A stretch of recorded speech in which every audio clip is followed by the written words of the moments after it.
Hello friends, welcome to my channel. હું ભાવના નાદાવાલા આજે તમારા માટે લાવી છું સિંગદાણા અને ચણાનું અથાણું.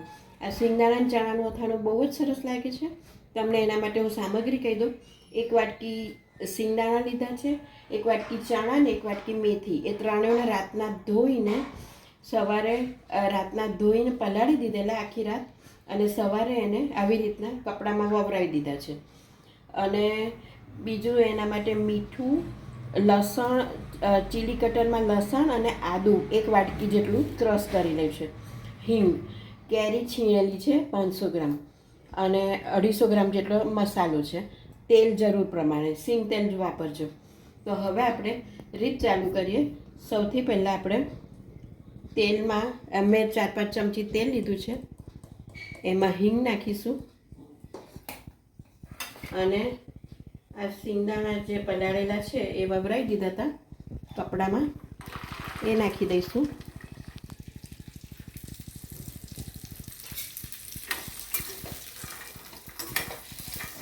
અને એનું મોઇશ્ચર ઉડાડી દેવાનું છે, અને એને થોડાક સ્ટર ફ્રાય કરવાના છે. એટલે થોડા કૂક થઈ જાય એના સિંગદાણાના ભાગનું મીઠું નાખી દેવાનું છે. હવે એને લગભગ 3-4 મિનિટ સાતરવાના છે. એ સંતળાઈ જાય પછી હું તમને બતાડું. તમે જોઈ શકો છો આ 3-4 મિનિટમાં સરસ સંતળાઈ ગયા છે. એટલે હવે એને આપણે એક તપેલીમાં કાઢી લઈશું.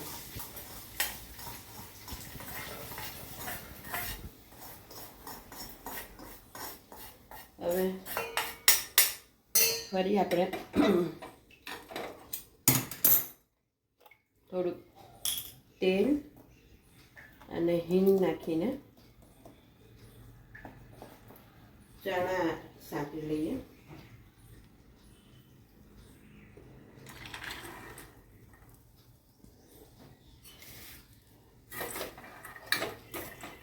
ચણામાં ચણાના ભાગનું મીઠું નાખવાનું છે.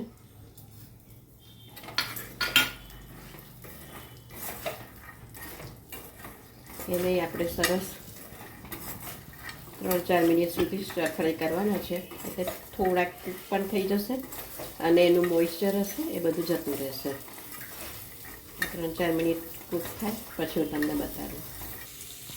જુઓ, 3-4 મિનિટ આ સરસ સાંતળી લીધા છે ચણાને. હવે એને આપણે તપેલીમાં કાઢી લઈશું. પછી ફરી થોડુંક તેલ લઈને એમાં હિંગ નાખીને આ મેથી જે છે પલાળેલી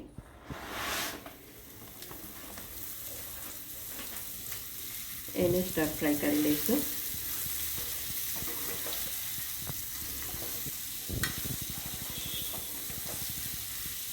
મેથીના ભાગનું પણ મીઠું નાખી દઈએ.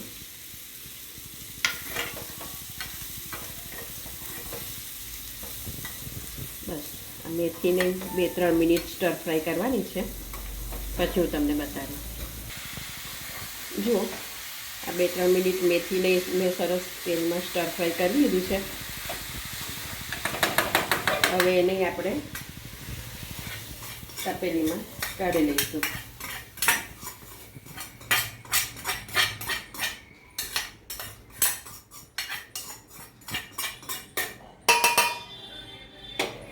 પછી આપણે તેલમાં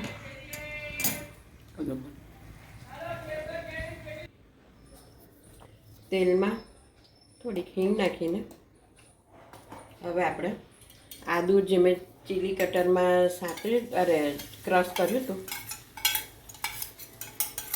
એને સાંતળી લેવાનું છે.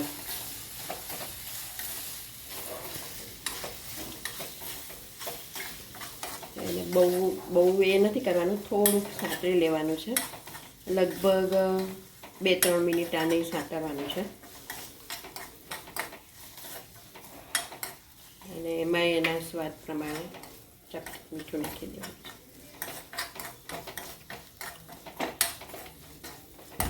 બરાબર સંતળાઈ જાય પછી બતાડો.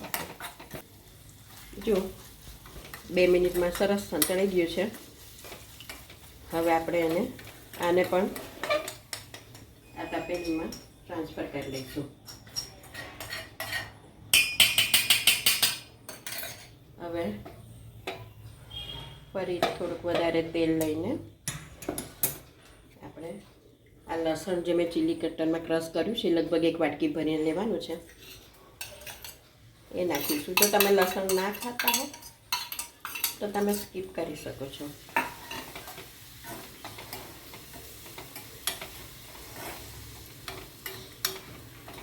લસણમાં એના ભાગનું થોડુંક મીઠું નાખવાનું છે અને એને સરસ 2-3 મિનિટ ધીમા તાપે, એકદમ ધીમા તાપે આ બધું સાંતળવા દેજો. સાંતળી લેવાનું છે. 2 મિનિટ પછી તમને બતાવો. જુઓ 2 મિનિટ લસણે સ્ટર ફ્રાય કરી દીધું હતું. હવે એને પણ આપણે આ તપેલીમાં ટ્રાન્સફર કરી દઈશું. હવે આપણે આને મિક્સ કરીને આમાં જે કેરી છીણેલી છે 500 ગ્રામ જેટલી કેરી છે એને મેં છીણી કાઢી હતી છાલ કાઢીને એ અને આ 200 ગ્રામ જેટલો મસાલો છે અથાણાનો એ બધું સરસ મિક્સ કરી દેવાનું છે. આ બરાબર મિક્સ કરીને એને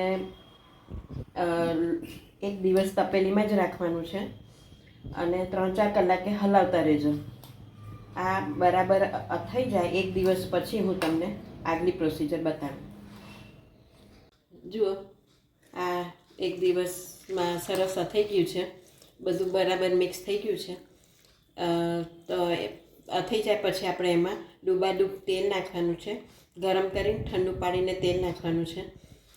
તો તૈયાર છે આપણું સિંગ ચણા અને મેથીનું અથાણું. આ બહુ જ સરસ લાગે છે અને 12 માસ એવું ને એવું જ રહે છે. તો તમે આ અથાણું નક્કી ટ્રાય કરજો. જો તમને મારી આ રેસીપી પસંદ આવી હોય તો પ્લીઝ મને સબસ્ક્રાઈબ જરૂરથી કરજો અને બેલ બટન દબાવજો. Thank you.